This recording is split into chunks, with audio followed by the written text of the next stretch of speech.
안녕하세요. 재테크를 함께 공부하는 아빠, 부동산을 함께 공부하는 아빠, 유윤수입니다. 날씨가 많이 추워졌습니다. 마이너스 13도, 14도, 지금 마이너스 11도입니다.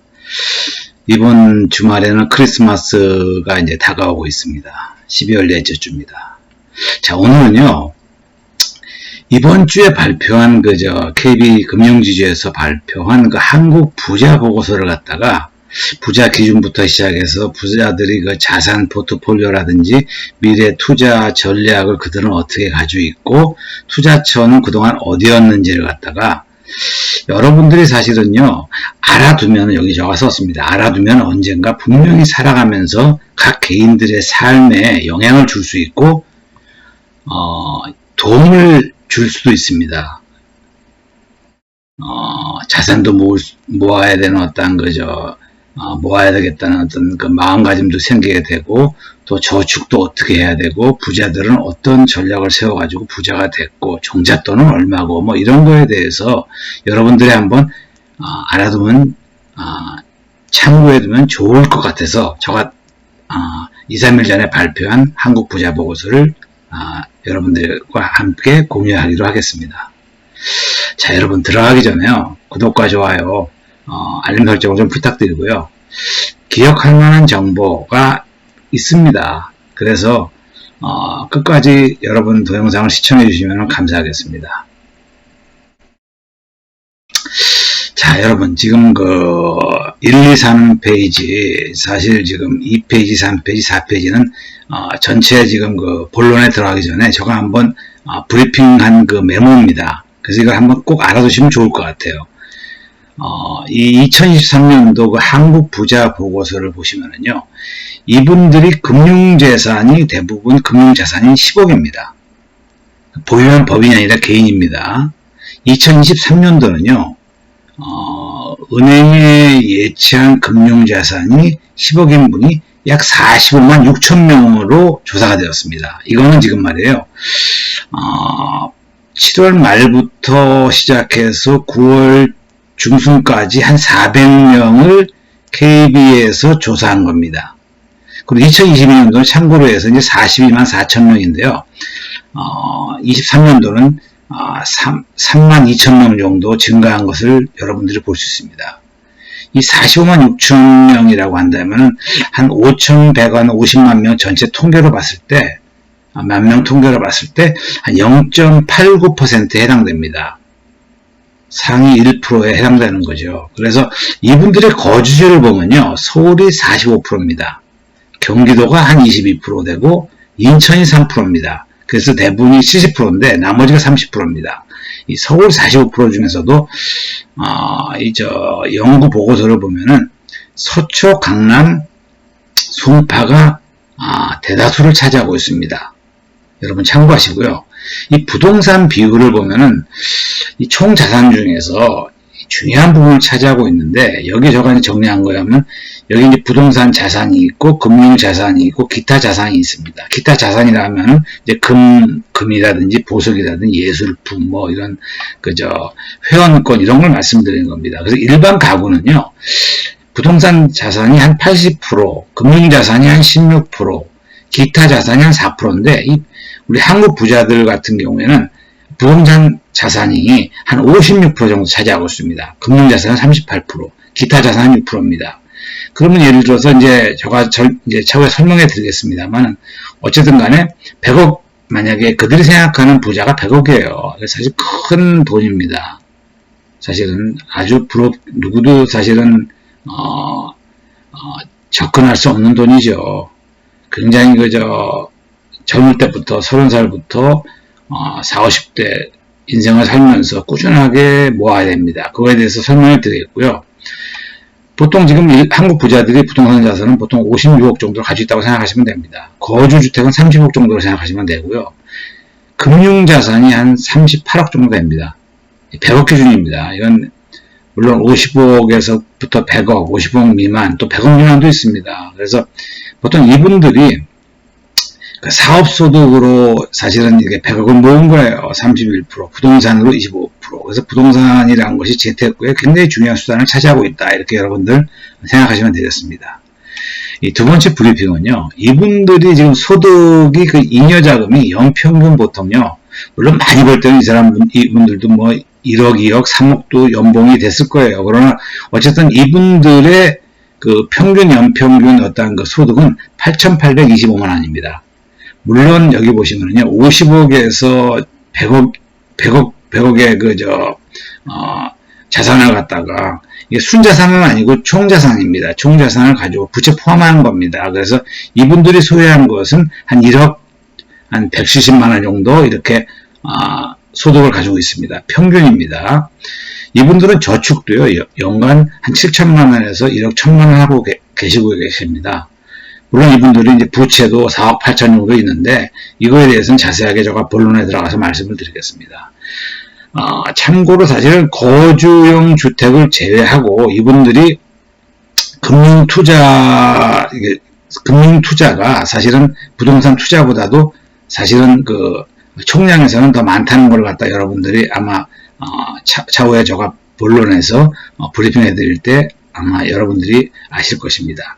그래서 결론적으로 보시면요, 제가 볼 때는 이상적인 자산 포트폴리오를 보면요, 이 부동산 같은 경우는 금융, 기타 이렇게 생각하시면 보통 그 부동산 같은 경우는 50%, 금융 같은 경우는 40%, 기타 같은 경우는 10% 이렇게 생각하실 수 있습니다. 그래서 부채를 자산으로 인식하는 그 부동산 자산형이 있을 수 있어요. 이런 분들은 부채가 더 큰 대출이 많을 수가 있습니다. 여러분 참고하시기 바라고요.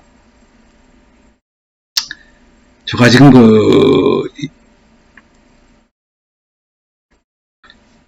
진짜 이거 다시 해야 되겠네.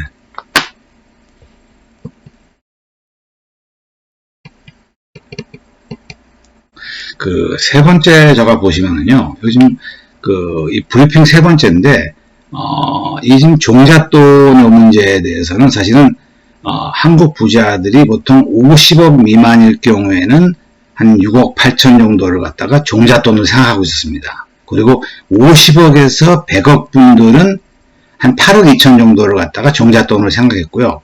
이 종잣돈 투자 방법에 대해서는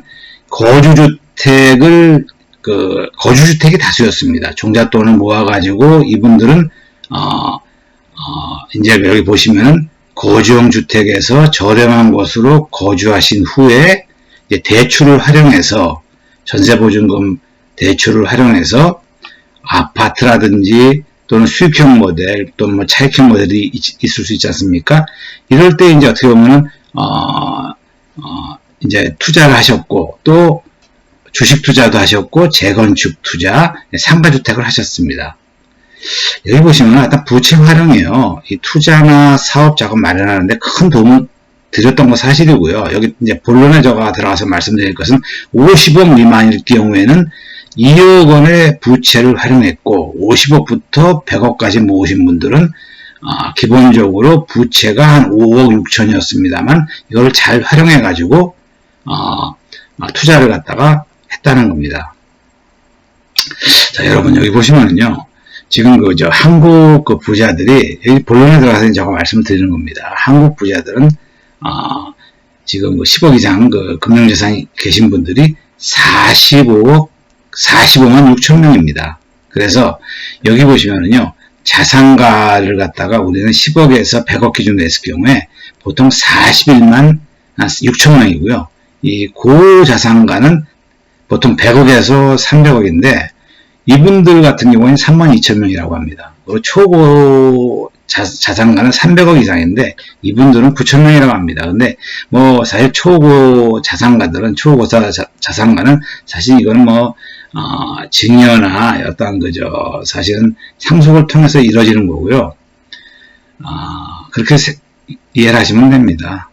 자, 여기 보시면은요, 이 통계 보시면 부자 구분별 금융자산 보유 현황을 여기 보시면은 이 자산가, 지금 예를 들어 자산가의 91%가 이 10억에서 100억 사이가 대부분 지금 41만 6천 명인데 전체 45만 6천 명에서 한 91%가 지금 자산가 요 10억에서 100억 사이에 들어가는 겁니다. 그래서 이분들이 금융자산 보유 현황을 보면은 이 예를 들어서 이제 그 부자도 사실 초고자산가가 있고 고자산가가 있고 자산가가 있는데 이 중에서 자산가만 91%가 금융자산은 59%를 사실은 소유하고 있다고 생각하시면 됩니다. 이 윗분들이요, 고자산가나 초고자산가는 사실은 일반 어떤 부자와들과의 관계에서도 사실은 너무나도 좀 차이가 많이 나는 어떤 그렇게 이해하시면 되겠습니다. 자, 다음 페이지 보시면은요, 지금 이제 여기 보시면 이제 세부 자산 유형별 보유율 추이 이렇게 나와 있는데, 여기 보시면은, 이분들도요, 여기 보시면은 2022년도 대비 2023년도는 예적금이 보유가 증가된 것을 여러분 볼 수 있습니다. 이 이유 중에 하나가 사실은 어떻게 보면 금리가 이제 인상이 되고 사실 어떤 경제 상황이라든지 또는 여러 가지 국외 지역에서 전쟁이 많이 우크라이나라든지 무슨 러시아랑 싸움이 있다 보니까 전쟁이 있다 보니까는 사실은 국제적으로도 사실 불안하고 경제적으로도 지금 사실은 고유가에다 고금리에다가 어떤 고물가에다 하다 보니까 사실은 이 부자들도 사실은 이 펀드라든지 채권이라든지 주식이라는 리스크 같은데 사실은 조금씩 2023년도에는 2020년 대비 이렇게 조금씩 좀 보유율을 갖다 낮춘 것을 여러분이 보실 수 있습니다.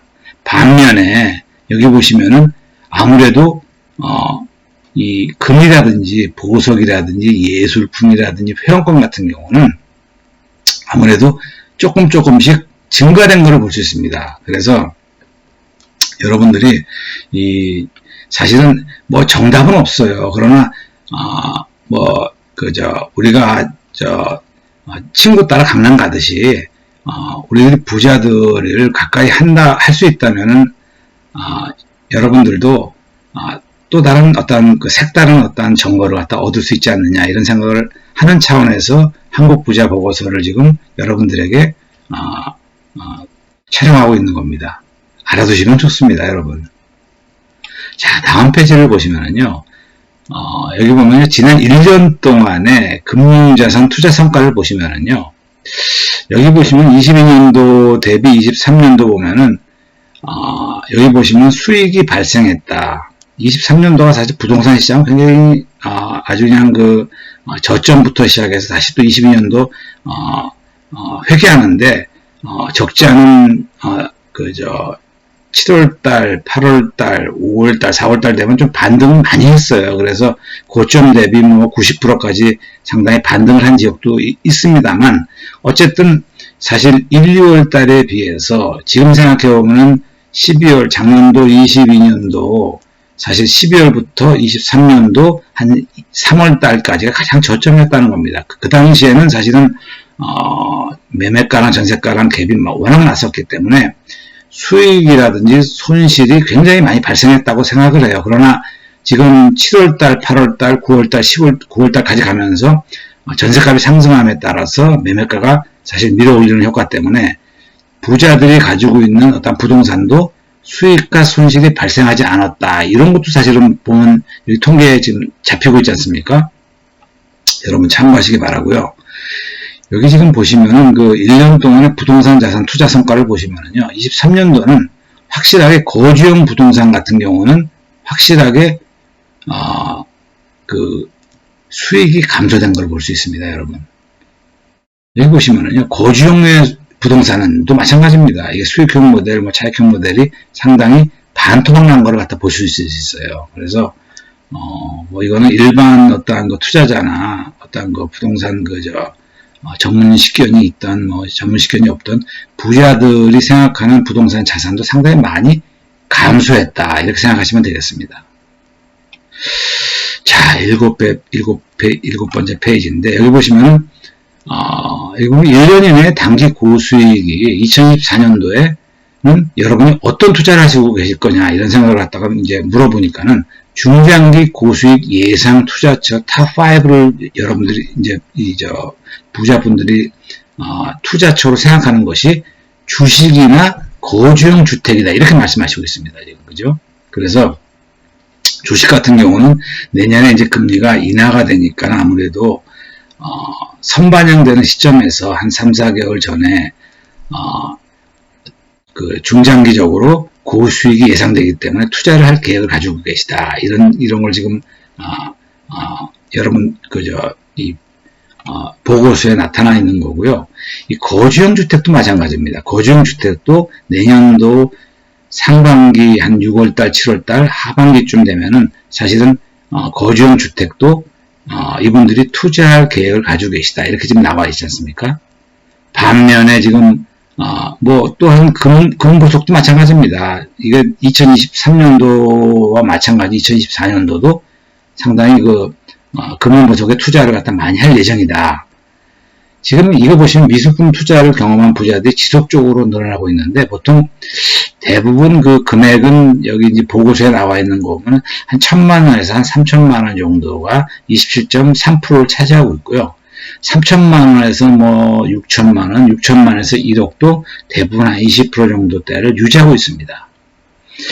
자, 이거 보시면요. 조금 전에도 제가 말씀드렸습니다만 2024년도 금융자산 운영 계획을 보면요. 2024년도입니다. 이분들이 지금 투자 금액을 늘리겠다고 한 것이 아까 말씀드렸듯이 주식 비중이라든지 예적금을 늘린다고 하지 않습니까? 그래서 어쨌든 간에 원금 그 손실 책임이 불확실한 투자 자문 서비스를 이용하더라도 의향이 있다. 한 30% 정도는 의향이 있다. 이렇게 말씀하시고 계십니다. 자, 여러분 다음 페이지 보시면요. 이 부자들이 부자라고 생각하는 기준 금액이 보시면요. 여기 10억에서부터 이제 뭐 1,000억까지 있는데 한 100억까지만 여러분 우리 얘기하기로 하겠습니다. 지금 보통 이제 부자들이 생각할 때 한 50억 정도는 한 14% 정도가 부자라고 생각한다. 한 100억 정도가 돼야지만 부자라고 생각하는 것이 26.7%입니다. 매년 이게 거의 비슷합니다. 중간값이 100억이지만 100억이라는 숫자는 사실은 굉장히 오랫동안 끊임없이 사실은 고민하고 투자 전략을 갖다가 뭐 어떤 전문가들을 만나서 예측을 보면서 자기 나름대로 분석을 하면서 투자한 어떤 그 결과라고 생각을 합니다. 어쨌든 여러분 다시 한번 말씀드리면 10억에서 100억이 우리나라 45만 6천 명 중에 41만 명이다. 그래서 부자의 91%가 해당되는 숫자입니다. 이게 10억에서 100억 사이가. 그리고 이분들이 소유한 금융 자산은 전체 그 부자들이 소유한 어떤 그 전체 총 자산의 59% 정도 해당되고 있습니다. 여기 보면 부의 원천을 이분들이 생각하시는 거는요. 여러 가지 꼽았지 않습니까? 근로소득도 있을 수 있고 사업소득도 있다. 금융투자도 있을 수 있었고 부동산 투자도 있었을 수 있고 상속증여를 있었다. 상속증여가 굉장히 중요해요. 20% 정도 이분들이 어떤 그 부의 원천은 상속증여였다. 그리고 사실 요즘에는요, 이 근로소득도 사실 무시 못합니다. 그냥 고소득 전문직에 계신 분들이 많아가지고 이분들이 부의 원천을 갖다가 자기는 어떤 전문직에 있으면서 돈을 꾸준하게 모았다. 11.3%가 이렇게 차지하고 있지 않습니까? 사업소득이 물론 제일 많습니다. 31%. 여러분 참고하시기 바랍니다. 자, 지금 그 다음 페이지를 보시면은요, 이분들도 물론 부채가 있습니다.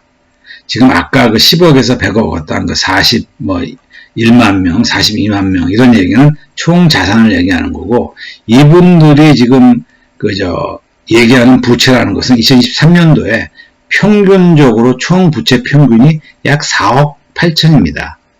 지금 사실은 4억 8천이라는 소리는 사실 여기 보시면은요 2023년도에 지금 이 안에는요 이 부채는 사실은 이 부채라는 것은 임대보증금이라든지 전세보증금 반환을 위한 임대보증금 또는 그 금융부채가 있을 수 있습니다. 여러 가지 투자하기 위해서 은행권에서 빌린 어떤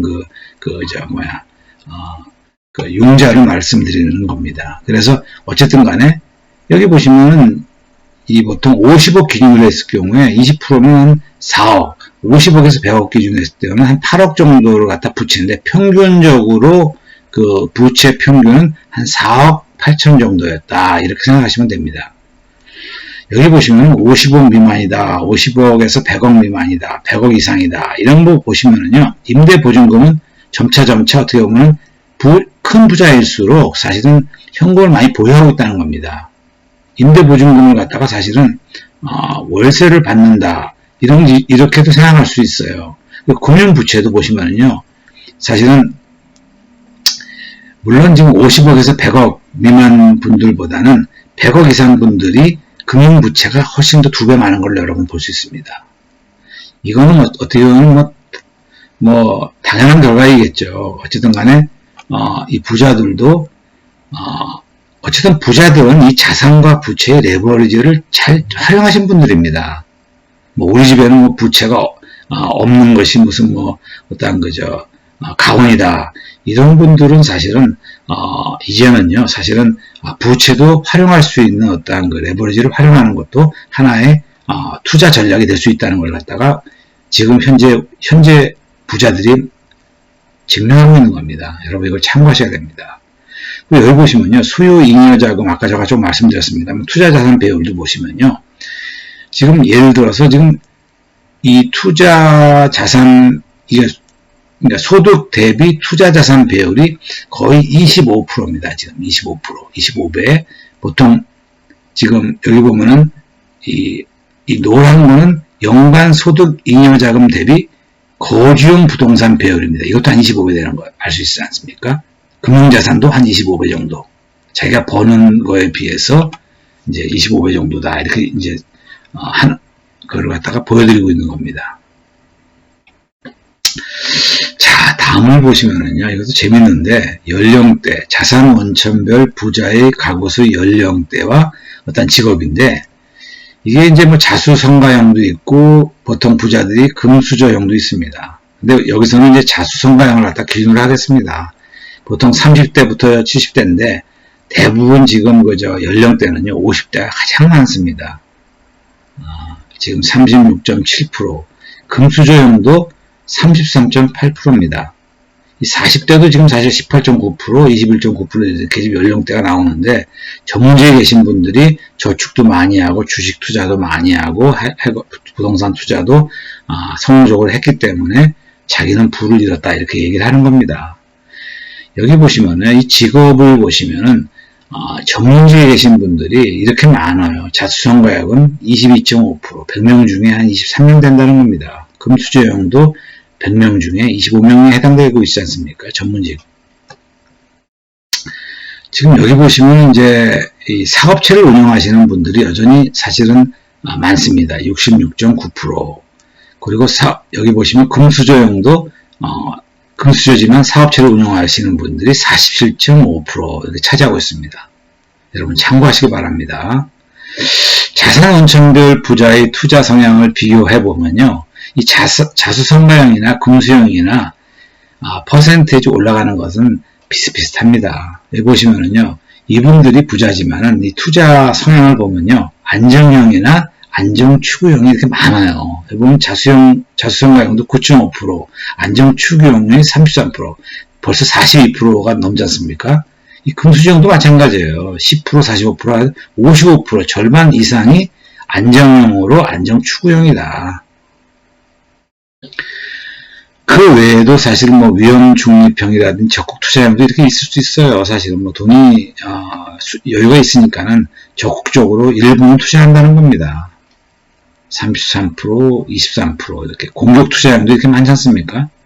여러분 참조하시기 바라고요. 어쨌든 간에 여유돈이 있어도 안정형, 안정추구형이 이렇게 많다, 이렇게 생각하시면 되겠습니다.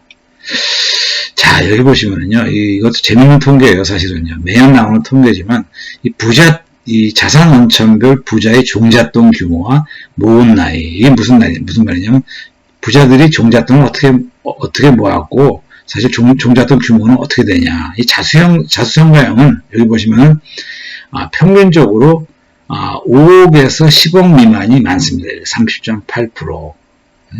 3억에서 5억 미만은 25.4%, 한 5억에서 이 종잣돈 규모를 보시면 자수형가하고 7억 원이 평균 나오지 않습니까? 자기는 7억 원으로 해가지고 종잣돈 규모로 해서 사실 투자적인 어떤 투자할 수 있는 자기 투자 기회를 얻었다.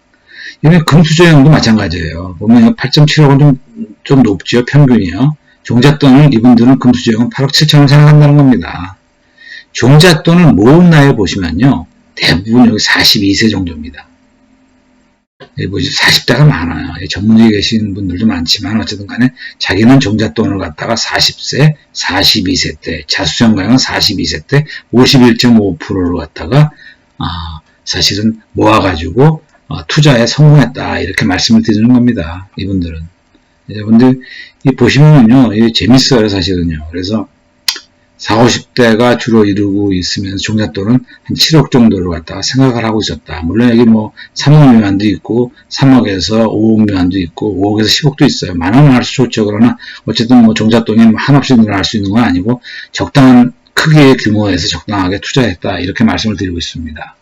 이 종잣돈으로 현재 그 자산을 불린 투자처를 보시면은요, 여기 보시면 금융자산도 있을 수 있고 부동산 자산도 있을 수 있고 기타 자산도 있을 수 있는데, 여기 보시면은요, 지금 뭐 여기 보면 예적금도 있고 뭐 펀드도 있고 주식도 있고 채권도 있고 거주용 주택에다가 일반 아파트 또는 재건축 아파트 투자라든지 또는 수익형 모델 어떤 다세대 주택이라든지 다가구 주택이라든지 또는 오피스텔 투자, 이런 거 많이 하고 있습니다. 지금 또 사실은 상가라든지 또 토지 임야, 큰 부자들은 사실 토지나 임야를 소유하신 분들이 많죠. 그죠?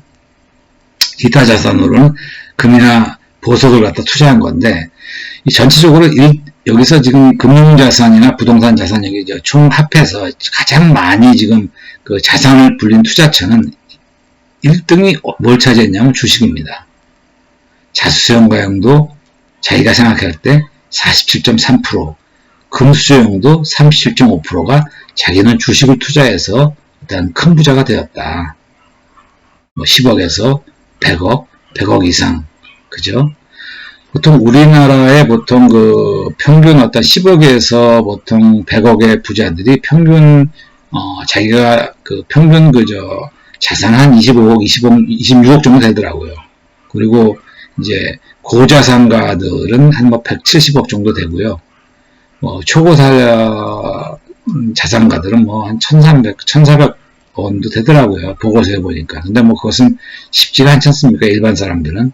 그래서 10억에서 100억 모으신 분들이 우리들 시청자들이